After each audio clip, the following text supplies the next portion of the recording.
Doing well, bro. All right, we're getting going again. I'd like to welcome. I am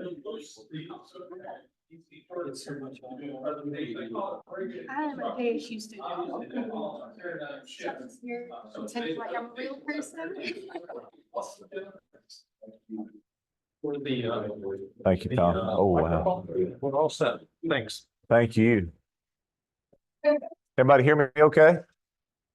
Good. Wow, what a good looking group this is. I don't know about you guys. I'm pretty excited to be here. So a couple things. We are going to talk about rigging, so don't get nervous. Just a couple of housekeeping things. One, we are definitely going to talk about rigging, but I'm going to leave that to the experts in the room. So I'll turn that over to Jordan here in just a little bit. You guys don't want me talking about rigging if you actually want to hear anything that's right. I can tell you a lot about rigging, but it's probably wrong. So I'll kick that over to Jordan and let the experts handle it. The second thing is, Tom said we had till 3:30 this afternoon. So we're going to lock the door. You guys settle in. We got food, so we'll be here for a while. No, we'll try to keep it on schedule. But I appreciate Tom and Randy, all of them inviting us to come.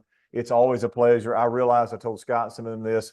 We're among giants in this room. When I look around this room, they're some of my heroes in my career that I've grown up with and been around for many, many years. And so you know who you are, not naming a bunch of names, but I just appreciate this group and what this group means. And we were just talking about, just how we're able to sort of feed off each other, learn from each other, rally around as a team and help this industry be the very best it can be. And so I am going to talk just a little bit about the way we think about safety. Maybe it's a little bit differently than traditionally we thought about safety. I've been doing this for 25 years now. And so I will tell you that the way that I thought about safety, even the way that I was taught how to think about safety when I first got into the industry, is much, much different than the way we think about safety now. And so a lot of you in this room can relate to that. The industry has changed. The things that we do as it relates to how we implement our safety system has changed. And so the way we think about safety has certainly changed. And I would tell you this, maybe even challenge you to think about this. It needed to change and it still needs to change even more. And we're going to talk a little bit about that. And then the way that we implement and approach safety, just the way we talk about safety, sort of the nomenclature around safety, the verbiage that we use needed to be different. And so I will tell you that I also think it still needs to be different. And so I appreciate the opportunity to always talk about maybe the way we think about safety is a little bit differently. And certainly I think it ought to be. So I want us to just maybe take a little walk together down maybe history lane a little bit and about maybe just a little bit about the way we've always thought about safety. So we'll talk a little bit about this.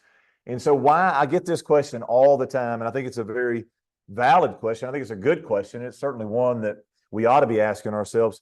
Why change the way we think about safety? Why even do that? What we've been doing for many, many decades has been successful to an extent, right? We're going to talk some about that. It has been successful. I would say that we're certainly, if you look back over the last 50, 60 years, what we've done as a safety profession and safety industry and community is a lot different than what it used to be in a really good way, right? It got us to a point. But I would tell you that if you just look at these two graphs, and I'm just going to spend a few minutes here because I think this is really, really important for us to maybe park on and maybe put a pin in this and think about this as we kind of go throughout the course of the day. And hopefully when you leave here, I hope it'll challenge you. I know it certainly challenges me every single time I stop and think about this and we kind of evaluate this. It certainly challenges me to think about what we're talking about a little bit differently. But these two graphs for me really send home this message of why we need to be thinking about safety differently. So this first graph on the left, if you notice that, so this is just from the National Census of Fatal Occupational Injuries in 2021. So just in the last few years, they published this data. This is all completely public data. So this is nothing that's proprietary to B&G or any other company. This is out there for you. So I'm gonna talk about these two graphs. But the first one on the left, if you notice, gives us this graph of number of fatal work injuries from 2011 to 2021 for a decade. And then the chart on the right gives you fatal work injury rate from 2011 to 2021. And the one thing that I notice about this graph, the two things I notice is, number one, I notice that it's pretty much flat. It's pretty much stagnant across the board over the entire decade. And then the second thing that I notice about that is if you look at 2021, just a few years ago, the one thing I notice about that particular time period is that there's actually an uptick. So what this is actually measuring for us and telling us is that over the last 10 years, this chart on the left tells us in the past decade that the rate in which construction workers are fatally injured in our industry has not changed. It virtually has not changed. And so just put a pin in that, we'll come right back to that. But the chart on the right is the fatality rate versus the non-fatal injury rate. So that chart on the right over the last 35 years, what it tells us is that if you notice on that black line, you notice something really, really interesting about the black line. What do you notice about that? Yeah, it's drastically being reduced. And then if you notice something about the red line is what? It's about the same. It's virtually about the same. And so what that graph represents for us is that black line represents lost time incident rate, recordable incident rate, or traditional safety metrics that we use to sort of measure what I would call safety success. If you look at it in the past, we would say this, that is how we measured safety success, right? How many recordables did we not have? How many did we have? We put them all in a bucket. We would do our traditional sort of equation. It would come up with an arbitrary number, and that number would be what we would say is defining safety success or not safety success. Now, I will say this, and I'm really adamant about this. Behind those numbers are our people. And so when we talk about our people, that is absolutely the most important thing. There is nothing more important than people when it comes to us. And I know all of us in this room and those of us that are on Zoom, I know we all share that sentiment. That is something it's why we're here today. It's because that is the most important thing. So I feel the weight of that when we talk about this. But what's amazing to me about the left side graph and the right side graph is that what those numbers tell us is that we've done a really, really good job over the last 30 or 40 years of driving down traditional safety metrics, right? Lost time incident rate, recordable incident rate. But we've done very little in terms of being able to affect the fatality rate, the SIF rate, the serious injury and fatality rate. And that, to be honest with you, what that tells me is that the number of people that are losing their life on projects today is virtually the same as it was 10, 15, 20, and 30 years ago. And I know in this room I can say this very, very openly, but I'm just not okay with that.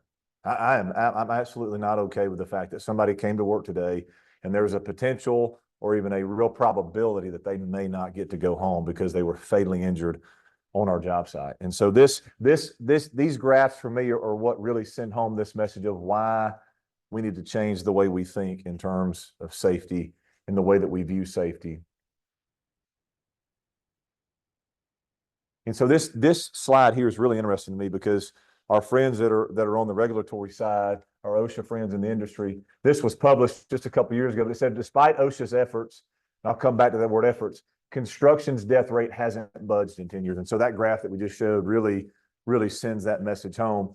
But when I think about the effort, I mean, OSHA has ramped up their resources. They've enhanced from a regulatory standpoint, a standard standpoint. And I mean, you look around this room and a lot of us have this conversation a lot. You see what's coming from DC. You see the amount of just momentum and just things that are being driven to try to help drive this rate down. And it's still not changing that much at all in terms of what we're seeing from the industry.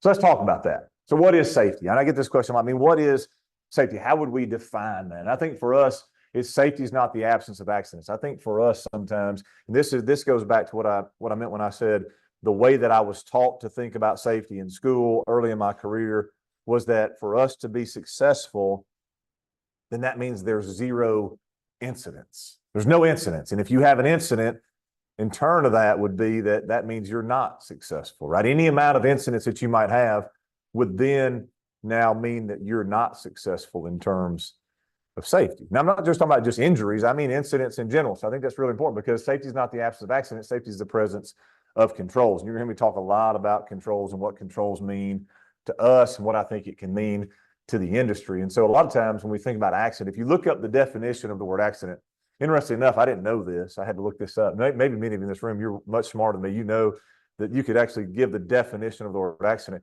but it's an unintended, unexpected event. Unintended and unexpected event. If you look it up, that's what Webster says about accident. It's interesting. Because when I thought about that, I thought, wait a minute. If it's an unexpected event, if I expected all the accidents that were going to happen, wouldn't we do something to prevent them? Of course we would, right? So for us, it's this idea that safety is not defined, success is not defined by not having an event. It's actually defined by how that we implement controls in the business. I'm going to talk a lot about controls, and you guys will probably get tired of hearing me say the word controls. And if you do, I hope so. That means I was successful today because I want you to say, God, I saw you're talking about controls a lot in there. Well, I hope that's the case. And I hope you leave here saying, I don't know what that guy blabbered on about for 30 minutes, but he talked a lot about controls. So there must be something about control. We're going to talk about that. So let me give you some reality checks, some things that we just think are reality checks for us. Number one, minor injuries rarely predict serious injuries. Minor injuries rarely predict. If you have 5 minor injuries, that is not an indicator. It's not indicative that we're now going to have a major event. So not to get into the Heinrichs triangle, we could spend some days on that. I know we were all taught that in school, but I will tell you that one thing that we have learned in the last several years is that the number of minor injuries rarely predict a serious event. And here's why. Because the things that hurt people are not the same things that get people killed. The things that hurt people are not the same things that get people killed. And you're like, well, Sawyer, what do you mean by that? Well, it's simple for us. What we learn is significant, serious events, right? Significant injuries and fatalities happen where work is being performed that is very, very normal to the people that are doing it, right? So you think about somebody, and we were just talking about that, me and Scott were talking about this before the session. There's work that's taking place right now in our projects that to the people who are doing the work, that's just another day in the life of them. If they're working 50 feet in the air, they're working on the roadway, they're down in the cloud, whatever you want to put in that blank for them, it's just another day in the life of them. It's extremely normal. But I will also tell you this, it's also very, very complex. What they're doing, when we talk about, we've got a lot of big contractors in this room that are represented. When we talk about the work that gets put in place, sometimes I'm being really honest with you, I take it for granted. Because you look at it, you're like, yeah, we've seen that 1,000 times. But sometimes I don't want to negate the fact of how complex the work that we're talking about actually is. Me and Jordan were talking about this before the session. We had some crane dismantle going on in Atlanta a couple weeks. Unbelievably complex, right? But for the people doing it, they're like, what's the big deal? That's what we do every day, right? And so they also, I would tell you this about this slide, is the work that they perform, they've done it time and time and time again successfully. They do it successfully, right? So every time they show up, think about this. If every time you showed up to do what our folks do every single day, something bad happened, wouldn't we stop doing what we were doing? We'd just be like, wait, we can't do that anymore. They do it countless times successfully. And it's really interesting. So that's something that we know and we've learned. The second thing is this, is that fatalities are almost always based on uncontrolled energy. Energy that is uncontrolled is what gets people significantly or fatally injured on our job site. And so I'll talk a little bit about this because I think this is really, really important for us. And we know that's a true fact, right? We try to control the energy. You think about this, a good example of this, why do we put people in personal fall arrest systems? Because we know there is a potential that somebody may fall. And if they do, we want to do what? Control that energy, right? So we know that's a reality for us. And so I want you to think about this just a moment, but for us, it's really this idea that employees don't die because they're the problem. And maybe you want to push back on this, and that's okay if you do, but I want to challenge you to think about this a little differently, because in the past, traditional safety would say this, that we've got to fix the employee, we've got to fix the worker. And I would challenge you to stop trying to fix workers and start fixing our system, our safety system that we've implemented, because oftentimes, and I'm going to maybe speak to ourselves a little bit, oftentimes we put employees in a system that has fault in it or has gaps in the system. And the only decisions that the employee could make, they only had a list of bad decisions to choose from because the system was flawed and fragile. And so now I've put an employee inside of a system that had some issues, had some gaps, and we're looking in the mirror today a little bit. And so when we do that and we only give the employee a list of bad decisions to choose from, then we haven't set them up for success. And so employees do not die because they are the problem. They're actually the most reliable part of our system. Talk about that a little bit. They die because the energy between them and the work that they were performing was not controlled. I would tell you this, that I would maybe challenge you to survey your own organization that you have and think about all the employees you have and the tenure and the experience and just the amount of knowledge and wisdom that they have. They're not the problem. And so I think the challenge for us is today, not thinking about how I can fix the worker, fix the employee, but focus on our system and control. So we'll talk some more about that, but I want you to just think about that a little bit. So for us, it's this idea of sticky, right? We know that this is true. If everything that I just talked about is a reality, and I think we would agree that it is, it's really this idea of the stuff that can kill you. What are the things? And this is just our way of trying to put our feeble mind around what is it that we're talking about. We realize that at least at our company, there are certain activities and operations that we perform every single day that have the potential, if not controlled effectively, has the potential to get somebody significantly fatally injured. And so we know that. And so because we know the work, we can also identify what those areas are. And some of these areas will not be super surprising to you because you're like, oh yeah, some of those are focus for ocean, et cetera. And I understand that. But for us, we tried to make this very specific to our company. And so maybe some of this can be applicable to you and maybe not. But for us, it's these 9 areas. We just believe that all the work in which we perform at our company, the sticky operations fits in one of these 9 areas. And so this past year, we added fire to that. And so for us, we just believe this is true. Rarely when we have a fire on a project, does it not have the potential to be catastrophic. You've seen some of the stories over the last couple of years, folks getting trapped in buildings, can't get out. I mean, it is extremely concerning to us. And we realize that's a real problem. And so we had a fire about a year and a half ago on a project in Arkansas, and it had the potential to thankfully nobody got injured seriously, but it had the potential that dozens of people could have been trapped in that building and died. And that building was under construction. And so we realized right then that if and when we have a fire on a project, we have got to make sure that we prevent that, we plan for that, and we put controls in place to defend against that and protect our people. And so we've added that to our sticky wheel.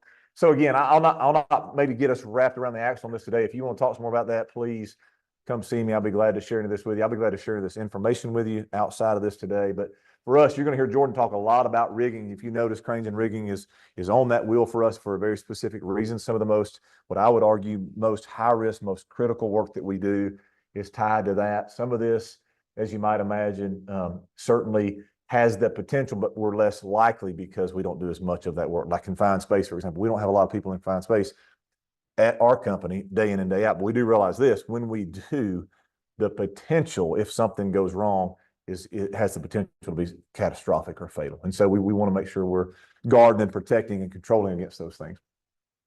So I get this question a lot. I mean, why all this talk about sticking? You heard me say this, but I think it's worth putting just one more coat of paint on this, if it's okay today. Is the reason why we're talking about this today. Not because sticky is a cool buzzword, not because anybody's forcing us to do this or insurance company doesn't make us do this. The reason we're talking about that is because of our people at Braswell and Gorey. And I will tell you that, and I know you guys share this, and so I can say this in a room of safety pros, is that our people are absolutely the most, nothing matters more than our people. And so this has just been my sort of mantra this year. And I've shared this with a lot of groups, and so I'll share it with you today. And if you look at these photos, these are all B&G folks. So I've got my family in there a little bit. And so I think about this a lot because I think this is really true. I think about family photos. I think about family pictures. And I look in this and you see some family pictures of B&G family members. These are all B&G folks. And again, some of my family's in here. Some of my really good friends are in here that I've worked with my entire career. So there's family photos. And when I think about sticky and I think about something that has the potential to be fatal to somebody that works on our project, you go back to those graphs that we looked at. Those are real people who never will have the opportunity to go home. That means they were taken out of future family photos. And so for us, I'll just be honest with you, we're motivated every single day that we get up, we're motivated to do one thing, and that's to not allow people to be removed from future family pictures. It's our motivation. And if I ever need to be remotivated by that, I look back to this picture right here and I realize that if whatever we do, we're willing to deploy any resource, spend any amount of money, whatever it takes to put the right controls in place to ensure that people don't get taken out of family photos. So it's just some things we believe in, just some foundation of human performance. One, we all make mistakes. I mean, we all make mistakes. We're fallible, right? I hope maybe some of y'all don't, but I make enough mistakes for everybody in this room. Okay. So we all make mistakes. Blame is common. It's easier to blame than it is to improve and get better. It's easier to try to fix the worker, blame the worker, than it is to say, hey, you know what? Our safety system that we have in place is actually flawed and has some gaps and it's fragile. And so because of that, or we've had some erosion in our system, some drift away from what we wanted to do. And so because of that, let's just blame the worker because that feels easier, right? So systems and processes drive behavior. If we create a robust safety system, people work inside of that system, that will actually influence their behavior. If I had more time, I could tell you a really funny story about me ziplining one time and how a really robust safety system influenced my behavior. Because I don't know about you guys, but I don't do heights around here. If you get to know me any better, you'd realize real quick, I don't do heights. But so I was going to go ziplining one time, whole story there about our tour guide, Miss Megan, was amazing. And but I learned that day, and this is when this one become really true to me, was that systems, robust safety processes actually can influence behavior in a really, really positive way. Learning is hard, but it's vital. It's one of the things that we believe in is having learning huddles on the back of a sticky event. It's really, really hard to do that. And if I told you anything different, that I'd be lying to you today, but I care too much about you to tell you anything otherwise. It's really, really hard to learn effectively, but it is absolutely critical to our success. It's really hard for us to tell where we want to go unless we look at where we've been, and we can't do that unless we learn. And then number 5, our response to events matters. See, I just believe you can respond one of 2 ways, the right way or the wrong way. And when we respond the wrong way to an event as leadership, as safety professionals, it just completely demolishes the opportunity to learn at that point in time. The way we respond to an event, it absolutely matters. And then lastly, again, if you haven't been tired of me hearing this, say this already, controls save lives. They absolutely save lives. We're going to talk a little bit about that.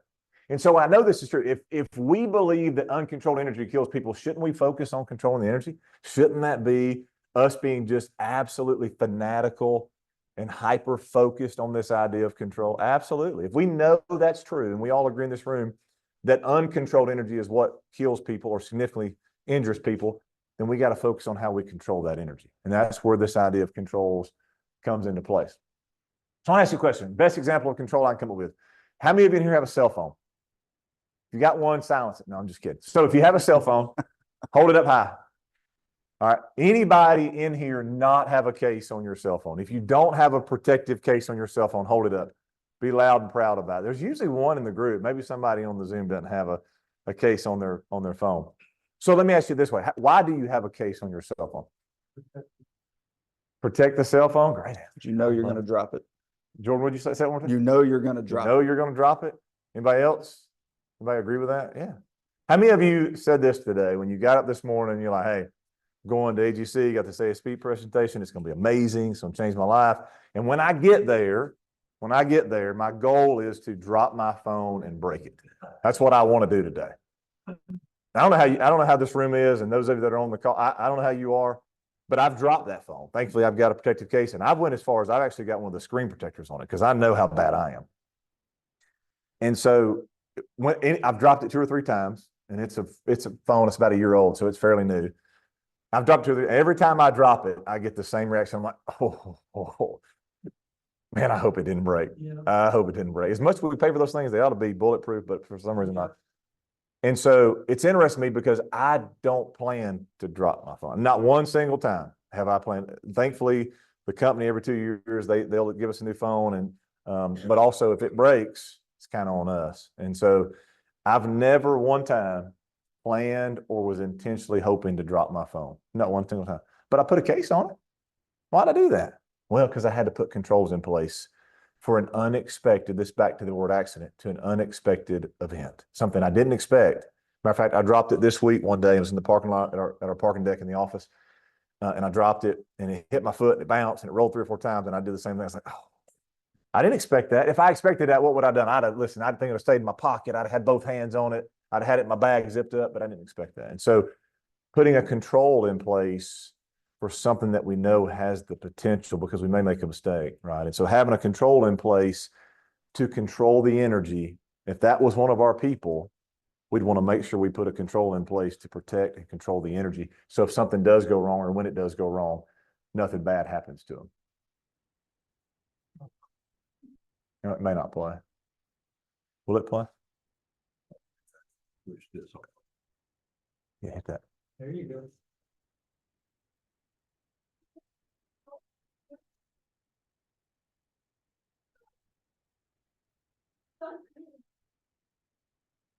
I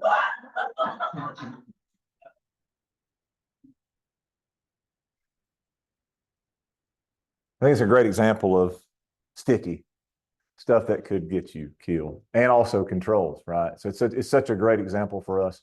So I want to ask you a quick question. So listen, I think the zoo's done a phenomenal job, right? That Siberian, whatever kind of tiger that is, maybe there's some zoologists in here. I don't know.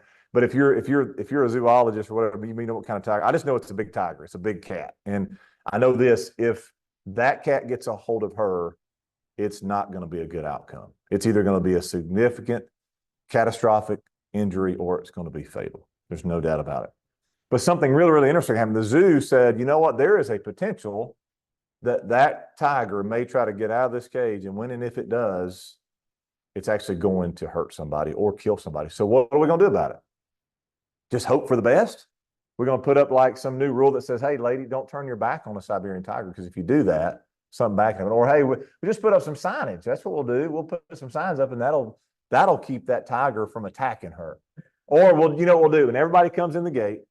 We're going to sit everybody down. We're going to feed them some Jason's Deli, and we're going to give them an unbelievable safety training and say, hey, be really, really careful today. Be super safe around these tigers. Or could we say what the zoo said is, hey, let's put a bulletproof cage, AKA a control, between the people that are out there and the uncontrolled energy. Let's control it by putting a control in place that will protect them when something bad happens.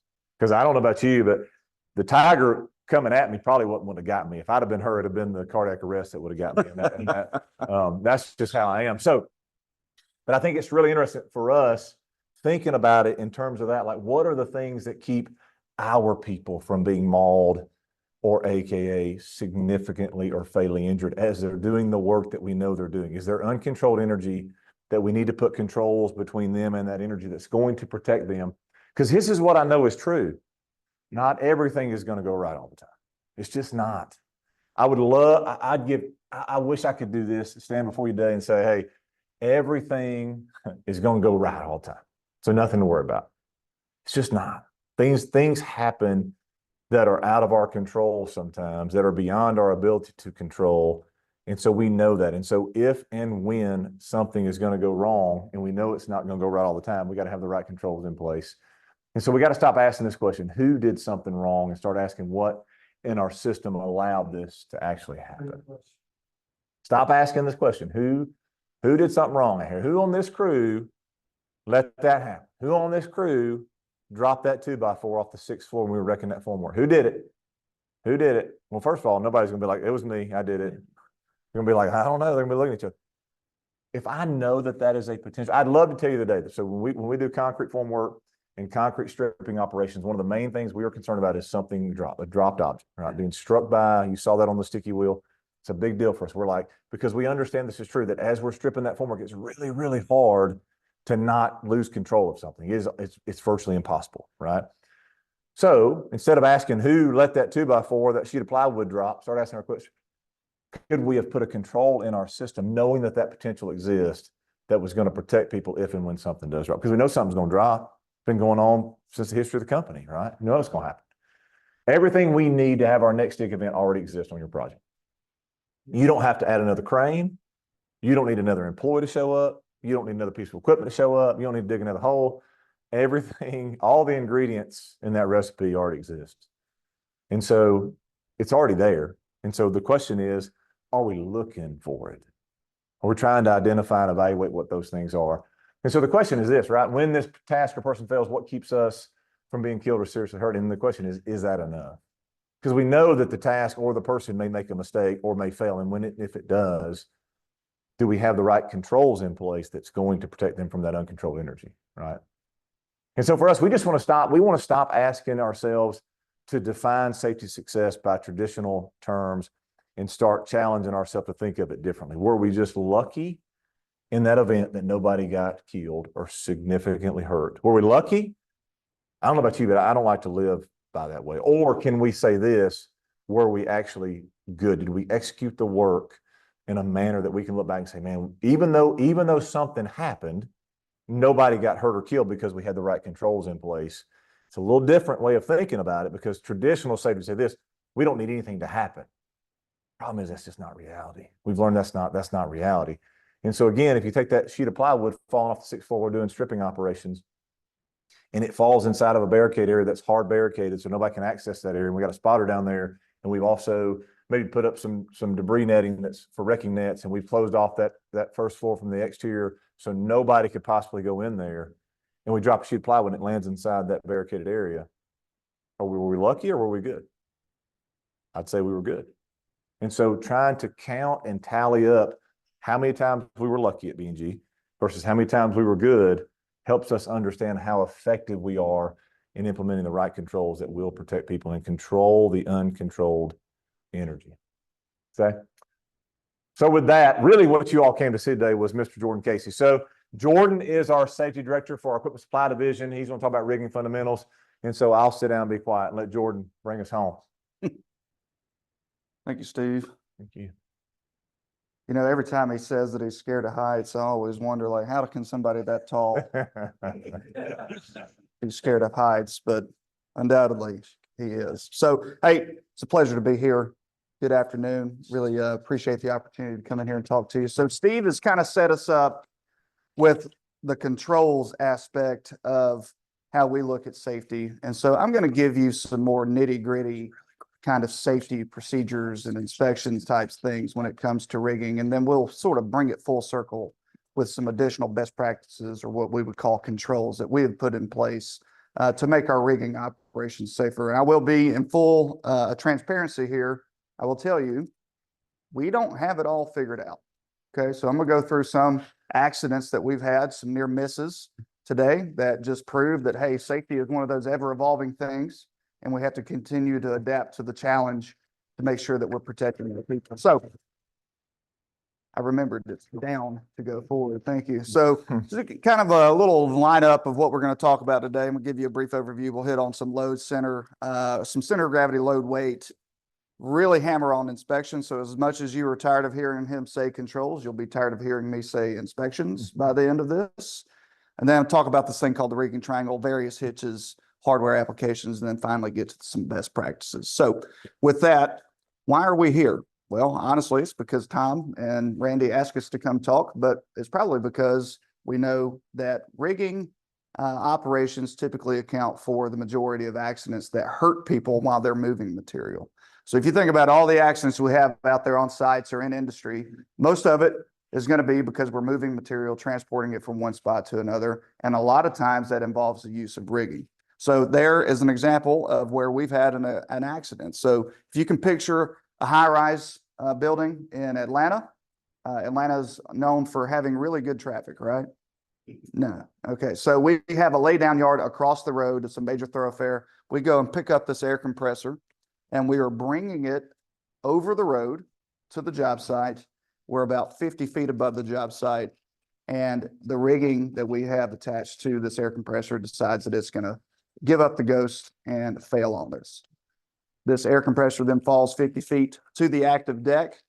That is a gang box right there. And usually people congregate up under the gang box. Luckily, nobody happened to be there at that time. Nobody got hurt or anything like that. And so as we start thinking through it, ma'am, where did we have some failure in here? Well, one, we didn't inspect the rigging, and two, we didn't have the right hardware for the application. And I'll dive into that deeper the further we go into this presentation. So as you think about the accidents that we have on sites, usually we can sort of sum up the causation in one of these 6 categories, right? Either we didn't know the weight of the load, we didn't know where the center of gravity was, or we didn't rig to the right point for the center of gravity. We didn't do a rigging inspection. We didn't know our sling's capacity, so we undersized our sling. We used the wrong rigging or the wrong hitch, or we had no sling protection, especially if we're going over some sharp edges.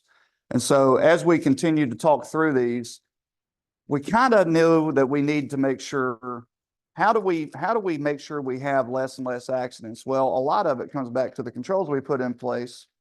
If we do have a failure, we fail safely. But honestly, the foundation of making sure that we have good rigging operations is the training aspect of it, right? So OSHA has some very specific items that it talks about that are required for rigging operations to take place. I'm not going to dive into all of those in here, but fundamentally, we have to be able to make sure that our riggers understand how to recognize hazards and be able to go and correct those, right? And so when I think about the training aspect of it, I want to train them to the order of operations when it comes to rigging, right? And that's going to be number one, I got to determine the weight of my load. If I don't know the weight of my load, I am really setting myself up for failure, okay? The second thing, probably a little bit harder to determine, is my center of gravity.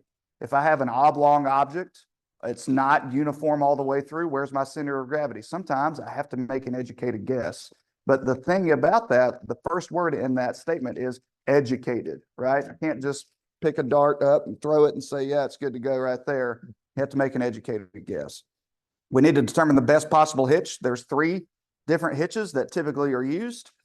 One or some of them are better than others, depending on the application that we're going to be using it in. Knowing what type of hitch we're going to need, knowing the determining of that weight, the center of gravity will help us determine what type of rigging we need to use. And then inspections verify the capacity there, right? So we need to make sure our capacity is good based on the hitch we're using and that sling angle. We'll talk a little bit about sling angles here later. And then lastly, after we've done all that work to determine center of gravity, the weight of the load, the rigging I need, the hitch that I'm going to use, inspecting the rigging. If I don't apply that rigging correctly to this load, again, I'm setting myself up for failure. So when you look at this operations, there are a ton of failure points, and that is the reason that we have to have really robust training to make sure that we are giving our people every opportunity to do this work safely. And then we have to also put in those controls that if we do get this wrong, because people are fallible, sometimes things just happen. The rigging didn't stand up to it, right? If that fails, how are we going to fail safely to make sure nobody gets hurt? So it's all about protecting people, right? And so some really good fundamental protection of people can be summed up right here, right? So while we're doing all of this, if we've already got all of this stuff figured out, our weight, our center of gravity, the rigging that we're using, now we're going to apply it. We got to make sure that we watch for our hands and fingers. Okay. If you get your hand or finger caught in between some rigging that's getting the tension, the slack taken out of it, you can absolutely break a finger at best, lose a finger at worst. All right. I have been there in that situation. So I deal with a lot of tower cranes, right? We have 35 tower cranes. We're usually mobilizing the tower crane at least once a week, whether it's ours or we're rear-ending one. And I've been there where my finger has been caught up in between the rigging and the load as that operator got a little bit antsy and picked up on that cable and it tightened up. And I luckily was able to scream through the radio, high pitched, and say, hey, I need you to calm down a little bit, cable down, please. But it could have turned out really, really badly, right? At best, I would have broken my fingers. At worst, I could have lost them, all right? Things like that happen. You don't need to let them happen. It's all about training the people to understand, do not put your fingers in between that load and the rigging. It's always kind of your fingers are tucked in to your palms, and this acts as one unit versus 5 different units, right? Staying away from the load when it's made. For some reason on a job site, everybody sees like, oh man, we're picking this really big thing. Let me just stand right here and look at it, right? That is really cool vantage point, but you're also putting yourself in a very dangerous spot if something goes wrong. Also, when you're tightening a sling, it's under tension. If that thing is over tensioned, it could pop, and who knows where it's going. You could get struck by it if you're standing right next to it. And although I know it sounds really fun, okay, we kind of take the fun out of this. You cannot ride a load or a sling, right? It could be really cool to get slung around almost like you're at an amusement park. Sawyer's not good with it because he doesn't like heights, but we can't do that, okay? Also, for some reason, I see a lot of people decide, hey, let's go stand up under this load and just take a look at the bottom of it. Not a very good idea, okay? Things could happen, it could fall, and then you have very limited time to get out of the way. It also goes without saying, if I have a crane while I'm doing this, there's a swing path that I have to take into consideration. I don't want to get caught in between the counterweights and the track or an outrigger and get crushed. And then lastly, if I don't select the correct rigging, and I haven't trained the people to select and make that decision, I am setting them up for failure, and that can definitely get them hurt or killed. So what can go wrong? Can you play that one, Vincent? I will preface this and say this did not happen at a Brassfield and Gorey job site, but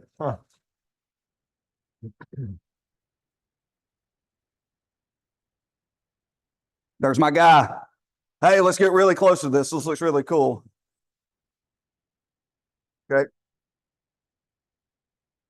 If you are a connoisseur of social media, there are multiple platforms out there. Crane Rex around the world is one of them. And you will see something like this typically every day. A video gets cropped up. And this is a very good indicator, or a very good video where nobody got hurt or killed. But there are videos out there every single day that make it onto social media where people were not as lucky. Okay. And protecting those people is paramount. And we will talk more about controls that we've started putting in place, such as barricading lifting areas to keep people out, right? We'll get to that a little bit later. I guess if I pushed the button another time, it would have done it itself. So last thing on protecting personnel, and then we'll get really into the inspection process of it. You know, tagline use is one of those things where OSHA says, hey, if I have a rotating load that could strike somebody or strike something and cause damage, I need to use a tagline. Well, a best practice would say, hey, when in doubt, use the tagline. How about we just use the tagline all the time? There are some instances where a tagline usage might be a little bit more of a hazard than if you chose not to. That should be the exception and not a rule. Also, from a tagline usage standpoint, non-conductive taglines are the way to go. Okay, and let me give you an example of making sure, even though you have a non-conductive tagline, what happens if it's wet? It is going to conduct electricity. Okay, so we actually had a shock incident.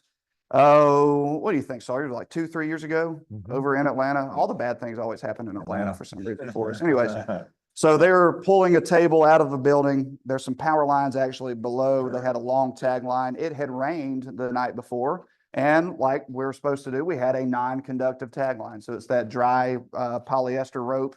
And that's the key. It should have been dry. And unfortunately, it touched one of those power lines and sent voltage through the table and shocked a worker that was kind of on the backside of that table with another tagline. So don't just get comfortable with thinking, hey, I've got a non-conductive tagline. If it's wet, it's still going to conduct electricity. You never want to try to push a load into place as you're landing something. You never know if that operator sees a bee and he's trying to get that bee out of the cab. He could sling that cab around, that load could go around, it could strike you. I have seen more people get hurt by getting caught between objects as you're going to lay them down than any other type of injury when it comes to rigging, right? You obviously never want to try to catch a load that's spinning out of control. That load weighs a lot of weight. I do not weigh, I do weigh a lot, but not as much as what kind of load might be swinging. So that momentum is not going to end well for me, okay? All right, so let's talk about load, weight, and center of gravity. This is one of the top rules, so I think I put that at the top 2, right? So knowing the weight is probably 90% of the battle. All right, knowing the weight and the center of gravity. If you don't know those two things, again, you're setting yourself up for failure, okay? Now, how do we determine that load weight? Well, we have multiple options. Sometimes the equipment that we're going to be picking has a tag on it. It will tell us what the weight is. It could be stamped into the piece that we're picking. Other times it could be delivery tickets. Sometimes when that's all we have is a delivery ticket. All right, if I've got an air handler unit and I'm going to be picking that up onto a building, I might only have submittal data. All right, hopefully it would have a weight on that unit as it gets here. But lastly, probably our last option, and it could be our only option, is we have to estimate or calculate how much something weighs. And we can do that by getting the volume of that object and multiplying it by a known number. So, for example, this is how you would do that. So think about this. I've got a 4x4x4 cube of concrete, and I need to pick that up. So I'm doing length, width, depth. That's 4 times 4 is 16 times 4 is 64. All right, so now I've got my cubic feet of that object, and then I'm going to go to my handy dandy trusted weight of common materials spreadsheet that we have at B&G, and I'm going to look for concrete. And it's right there. Concrete reinforced weighs approximately 150 pounds per cubic foot. So can somebody tell me what 64 times 150 is? The good news is that we all have this phone with that case that Sawyer was talking about earlier, and it has a calculator on it. It is 9,600 pounds. Yeah. Okay. So now I know if I'm going to make this pick, I need to make sure that my rigging is good for at least 9,600 pounds in order to make this, okay? A shot in the dark on the weight is just as bad as not knowing it, okay? Get an estimate, get close. It should be an educated estimate whenever you're trying to determine the load weight. Yes, I would. I mean, so if I know it's 9,600 pounds, I'm not going to go find the smallest rigging that I can to make that work, right? I would want to have at least probably a 50%, just in my personal feelings. I would want at least a 50% overage of it. Because we all know this too, as I pick something up, that is not going to be a static load, meaning as I move, it will gain weight and it will lose weight as far as what the rigging is seeing. Okay. Dynamic loading is one of those things that a lot of people actually don't take into consideration when they're choosing their rigging. They don't have the capacity to fail. Now, you could make the argument that most rigging is designed to a 5-to-1 safety factor, but that's if it's pristine, straight off the shelf. Okay. How often do you find that out there in industry? Unless I just bought it, never, right? It's always something's been drugged through the mud or it's been run over by a forklift or something like that. Danny came down and taught our whole company rigging, and one of the things that he brought up was shock loading. Yes. And how serious that is. Yes. Yep. I've actually got a picture of some dynamic loading and how it can go wrong here in a second. So, you know, talking about the load weight, knowing that center of gravity and how that center of gravity is going to change over time as we move this is another one of those things that we have to make sure we are dialed in on. Okay. The center of gravity, right, wrong, or indifferent, it's going to show itself. So as soon as you pick something up, that center of gravity is going to find directly, it's going to try to find itself directly under where it's rigged from, right? So if it's at the single line pick, okay, so one sling coming from a hook, it's going to line up directly underneath that hook. If it's two lines and it's offset, it's going to try to teeter in one way or another, right? So here's an example. I'm looking at this load right here, already know, hey, this thing is kind of just, it's janky, right? I don't exactly know how to rig this thing the right way. And instead, I'm just going to try to make an educated guess and pick it just like this here on the left. As soon as I pick this up, that center of gravity is going to change and it's going to try to even out. And if you have people standing around it, that could be disastrous if it flips and you're not anticipating it to flip. Now, sometimes you anticipate it to flip. You want it to flip, okay? When I think about, if you guys haven't been around tower crane erections, nothing ever flies straight. Like the only thing that flies straight, I guess, would be your vertical stuff, right? So my towers. But all of my jibs, I have to rig to an offset center of gravity. I typically want to be about 5 degrees uphill, okay? So knowing that, I know it's going to pick up a little wonky. That's why we get people out of the way when we do that. We get it picked up and get that done in a safe manner. So talking about dynamic loading, here is an example of how dynamic loading can get you into a major bind. So this right here happened at one of our projects in Huntsville. It's one of the only ones I won't say happened in Atlanta today. So there you go. We had to do some curb work when it came to this air handler unit, right? And so Sawyer, how many times did we pick up this thing? Like two times? Well, we had picked it up, flew it on the roof. It did not fit exactly. So we had to fly it back down and we're picking it up for the third time. Yeah. So third time's a charm on this one. Exactly. And as we've got it rigged up, we are swinging to the left with our operator, and the operator sees somebody down below in the swing path. And the operator does exactly what we want him to do. He stops immediately because we don't want to swing anything over people's heads. Unfortunately, that sudden stop, what happens to the load? It continues to drift, right? And as it drifts, it upsets that center of gravity and it endos that AC unit, winds up damaged it pretty bad. Luckily, again, we were very fortunate that nobody was hurt. Obviously, that person that was in the swing path, had that have fallen on them, that was not something that you recover from, okay? So at the end of the day, knowing that moving your load is going to change your center of gravity and being able to account for that and be able to fail safely, that is the name of the game, okay? Here's another example of how center of gravity, not rigging exactly to the center of gravity or understanding how that center of gravity is configured in the load can cause some serious problems. Excuse me. So the crane in this video is back over here. All right. And as they pick this air compressor up, yeah, it comes over. Now, what did we do wrong there? If you were to just take a wild guess.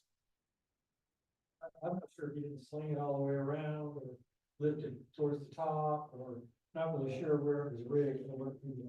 Right. One thing is half a dozen people standing there. Yes. Yeah. Yes. So if you look over here on the right, it is rigged underneath the bottom. Okay, this thing is very top heavy. And if I could play the video again, oops, go back. There you go. There's your cue. He is under boomed, meaning the tip of his crane is not directly over the top of this. And so as he picks up, even with deflection, the back of, or the front of this load picks up before the back end. It doesn't pick up all at the same time. And that gets that center of gravity moving. That momentum swings around and unfortunately flips that thing over. Now, I will say this, nobody got hurt, just our pride, okay? But we picked this exactly the way the manufacturer said to pick it. Yes. Mhm. Now, are we picking them different going forward? Absolutely, okay? But also know this and recognize this. Sometimes a manufacturer does not give you the best picking instructions, okay? And so if you were to stand back and you're to look at that and you're like, man, boss, this don't look all that great. And it's probably a good thing to stop and say, hey, can we do this a better way? All right. Mhm. I guarantee you, this project team right here, if they had the opportunity to go back and redo it, they would not do it that way right there. They would go back and redo it, or they would do it another way, rig to a better point. Mhm. Or how did they wind up doing this now? We've got like a material crane forks or something. Well, sadly, we hadn't done anything because that piece of equipment is ruined. We had to order Oh, it, yeah. which was a 90-day lead time. So the plan now is they're going to create, well, engineers going to create sort of some lifting eyes on the side of that, extended out so that the base sort of width is going to be larger. If you notice, it's super narrow, it's kind of long, but it's also top heavy. So when you go to pick it, those designated lifting points on that base are super close together.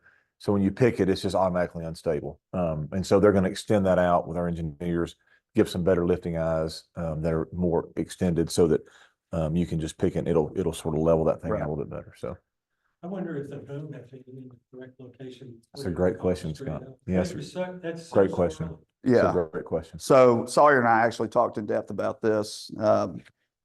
You know, think this through. If this were to fail the way it did, it honestly probably failed at the best possible location when it was just barely off the ground. Because if had it picked up straight, and as we are swinging, if that center of gravity changes, that thing could have flipped over midair, and that could have cut that rigging and dropped that thing all the way to the ground, right? Now, we did get things wrong here as far as having people right next to it. So I would consider that as a lucky. Obviously, there's some conversations that needed to be happening about getting out of the way. Yeah, for sure. Sure. Yes, absolutely. I was on a job site a couple of weeks ago. And this is a major contractor and, I was walking around, there was a tower crane. Yeah. There's the guy in the bottom blowing his whistle, blowing his whistle, and no one's moving out of the way. And here comes the owner, the project managers, and the architects walking to the job site underneath this crane. And I yelled at them and I ran over there. I said, we gotta get out of there. You keep Right, blowing the whistle. Don't get underneath the load. That crane operator might not even see you. right. And this is what the guy told me. He said, who gives you that authority? And this is what I told him. God. And tower cranes, every job site you go, if there's a tower crane, you got one guy blowing a whistle and you got 40 people walking underneath it. Yes. And I absolutely am scared that, I'm surprised we don't have 100 people every year killed in Birmingham, Alabama alone. Right. With tower cranes, because we have a bunch. We, when we go and we do a tower crane erection, disassembly, climbing, I mean, we make a pretty pointed conversation to the project team of like, hey, I need you to barricade this. And red danger tape is not acceptable, No. right? I need something hard and fast that people have to physically try to get around. And then I also would like you to have some bouncers set up over here, right? I don't want them to get in an altercation by any means, but that whistle, the thing about the whistle, man, is you hear the whistle all day, every day, and guess what? Mhm. It becomes white noise. Yeah. Okay. It is, it's just like a backup alarm. We've actually started having some people carry an air horn instead, which that usually gets people's attention. But again, you use that so much, it's going to become white noise. The only thing to keep people out of there is a barricade. Yeah, but experimenting with the probably now is, you know, you got their rigger walking around blowing a whistle. Everybody looks for the sounds coming from the loads that are there. Right. Mhm, Right. Are the signaling devices now that are on the block. mhm. Yeah. You have the rigger pushing a button. Right. But the sound is coming from the block. Yep. And so it causes people, it draws their attention to where the load is. That is a good point. I've seen some of those at some expos before. There's actually a crane and rigging expo in Arizona next week, and I did see a couple of companies are offering some kind of block alarm out there. So I'm going to take a harder look at those. I think it would be well worth it. All right, moving on to inspections. Appreciate your comments, both of you. Thank you. So when it comes to inspections, you know, when you look at the types of rigging that are usually used out there, I mean, you're typically going to be finding one of these four categories, right? Either a wire rope, probably the most widely used is a wire rope. Then you get to that synthetic web. You'll get to the synthetic rounds, the endless round slings, and then you can get to your chains. Personally, I am a big fan of the chains because they are super strong. You can't really tear them up unless you are being extremely unsafe. But the thing about the chains is they really kind of wreck your paint jobs on whatever you're trying to pick, right? So you got to be selective with it. But the reason I put this up here is the inspection criteria. You will have a lot of common themes between each one of these categories when it comes to inspections, but there are several sling specific items that have to be noted whenever you're getting into the various types. So all of them will have to have a tag. And if that tag is not legible, it might as well not even be there. Okay. I got to have a tag. It's got to be legible. I have to be able to read it and be able to understand it. And that's going to include mainly, honestly, I don't really have a huge need for the manufacturer so much as I am for this type of material and rated capacity. Still want the manufacturer on there just in case, hey, this thing's starting to get tore up. I need to get me another tag for it. You can order other tags. You can get those removed and get another new tag put on. But honestly, when it comes to the nylons, by the time you ruin that tag, that sling's probably ready to go anyways, right? Now, the inspection always verifies capacity. And what I mean by that is that capacity, say it's a 1/2-inch wire rope, or I'm sorry, maybe let's call a 3/8 inch grade 80 chain. Well, that's about 8,800 pounds that it's good for, okay? Well, if I'm looking at it, that 8,800 pounds is the very best it can get. And those links are all bent and marred, and I've got welding splatter all over it. It's rusted. I can see some elongation in the links. I don't know that thing's going to be good for 8,800 pounds. And the same thing can be said for your web slings and your cable slings, things like that. The bottom line is if your stuff looks like junk, it probably is junk, okay? The hardest thing I have in my job is people trying to hold on to rigging. I don't know why. Like this rigging looks like Swiss cheese, man. It's got holes all in it. They're like, well, I got that out of the gang box over there. I'm like, well, it needs to go into the trash can. Okay. Like rigging is not that expensive. And people seem to think that it is one of those capital expenditures that I'm going to have to do some major, expenditure on this to make sure that I've got the right stuff. Maybe I can count it off and write it off of my taxes or something like that, depreciation, but it's a consumable. It's an expendable, right? You are going to have to replace it. You need to treat it like you're going to have to replace it and actually do the inspections, all right? That inspection is key to making sure that we don't have bad slings and rigging hardware out there. So getting into the wire ropes, these are kind of the common things that you need to look for when it comes to wire ropes. The broken wires are typically one of the items that I see the most, or you'll get the kinking, right? That kinking is not going to be good for it, okay? If you can think about a wire rope, it's good in one direction, and that is straight. When I have a kink in it, I'm not getting the full straightening or the full load going straight through the sling body. Bird caging is another deal right here where something has definitely happened to it. Either they've put it over a sharp edge or a really tight edge, or it's been shock loaded. Sometimes you can see it elongate in the middle. or see a reduction on the outside diameter, and then it gets a little bit bigger as you go along. Other things that usually don't get inspected, honestly, swedged fittings on wire ropes usually don't get that much attention paid to them. And, swedge is where you're hydraulically pressing those ends together to make that loop, right? And so when you see that, if you don't have some kind of grease on that swedge, when it rains, that water is able to get down into that swedge, and then it becomes corrosion, starts rusting, corroding. I've had, I can't tell you how many accidents that I've seen over the years, especially if you've got a crawler crane that you're erecting. The erection pendants on a crawler crane boom, they're all swedged, right? And that is the least inspected item, right? I know it's not exactly rigging, but it's the same kind of deal. It's wire rope with a swedge fitting, and it will corrode in there quick, fast, and in a hurry. And if you're not looking at those, taking a deep dive into them, you will wind up breaking that rigging pretty quickly. All right, what's your guys thinking on this? 2 words, send it, right? No. Okay, send it straight to the garbage, right? This is not a very good rigging setup. I've got bird caging, I've got kinking. This thing is extremely corroded. I know wire rope slings are going to get corroded as part of the job. But when it starts to look super brown and you got rust coming off every time you touch it, it's probably time to get rid of it, okay? Well, the most dangerous part of that one there is at night, they raise it up.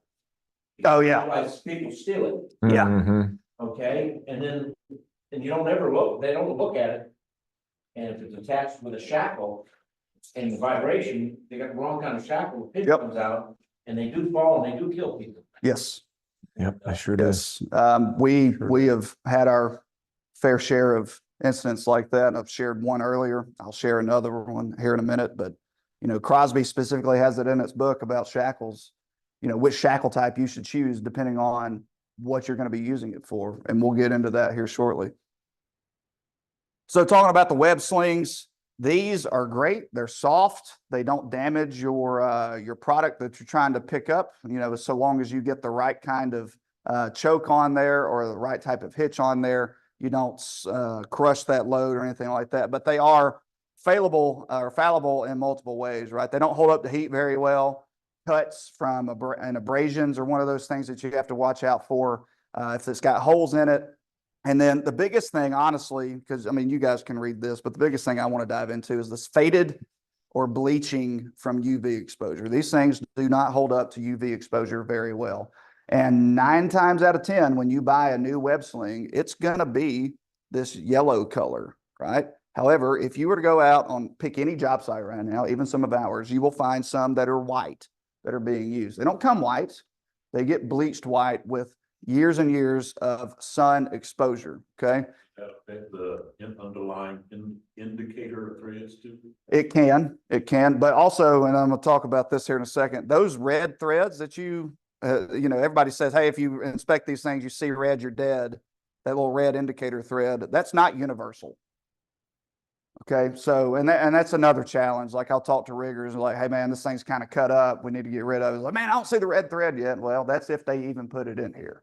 Okay, it's not universal. You can't count on the red thread to show through to determine whether you need to get rid of that sling. But yeah, so it can fade. Typically you see the fading on the outside of it, but it can penetrate all the way through, and it can cause that red to go from red to pink, and then potentially, depending on how long it's sitting out there, it can turn white as well, okay? But you're dead on that. The number of people I encounter that do not know Yeah. that red is not in every one of them. Yep. Mhm. I wish it was a universal deal, but it isn't, right? It's only the domestic manufacturers put red in it. All the way Right. coming into this country, none of it has red thread in it. Right. And that's another thing too, is like, if you're selecting the rigging, you're purchasing the rigging that you want to use. There's a lot to be said about domestically manufactured items. I know we prefer to use domestic items because it's got a better quality control process, but you can't discount the fact that like Van Beest, Gunny Bow, those are overseas entities or out of country entities that make really good products. Okay. What you don't want to start getting into is like some no name manufacturer that nobody's ever heard of, that you don't know the quality of the product that you're buying. All right. Now, another thing too is, you know, a lot of people say, well, hey man, I don't really know how to rig, so I'm gonna just tie a knot. Well, when you tie a knot in something, you are typically reducing its capacity by at least 50%.